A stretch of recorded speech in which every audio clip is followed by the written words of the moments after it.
आप कितनी बार बनते रहते हैं और मिटते रहते हैं।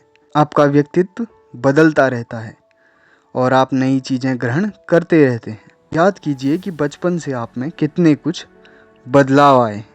आपका व्यक्तित्व कैसे बदला, आपकी पसंद नापसंद, शरीर, भाषा और व्यवहार और भी चीज़ें, काफ़ी कुछ आप में बनता भी रहता है और मिटता भी रहता है।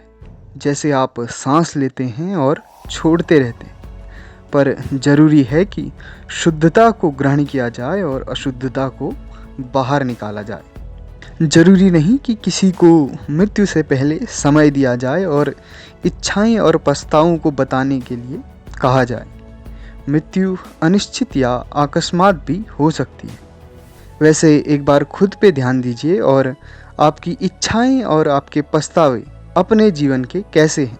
अगर इच्छा कुछ और की है कि कुछ और पा लूँ, कुछ और बन जाऊँ, कुछ और देखूँ, तो इस तरह की इच्छाएं शायद ही मृत्यु के वक्त रहें।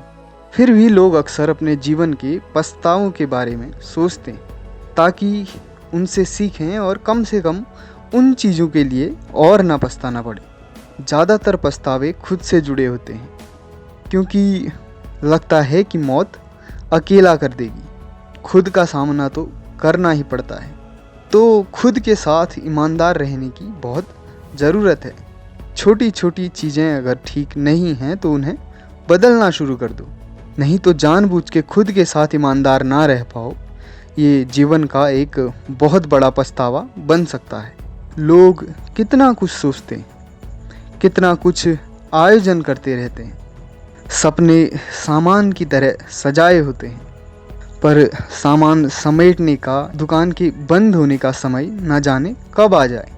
मानो जैसे परीक्षा में बहुत सारे सवालों के जवाब देने हों, पर समय कभी भी समाप्त हो सकता है। अगर कभी ऐसा समय आए कि लगे कि अब कुछ होगा भी या नहीं, तब अगर कोई दूसरों को दोष देता है, अपने पछतावे और ऐसी स्थिति का कारण दूसरों को मानता है, तो उससे क्या फ़ायदा होगा। जहाँ कारण कोई खुद है और वो खुद को मान लेता है तो सुधार होता है। खुद से जुड़ी छोटी छोटी चीज़ों पे ध्यान दें और गलती हो तो स्वीकार करें, उससे सुधार होगा। और जितनी भी जीवन में चीज़ें बिखरी पड़ी हैं, उनकी फ़िक्र करने की ज़रूरत नहीं है। जीना शुरू कर दो।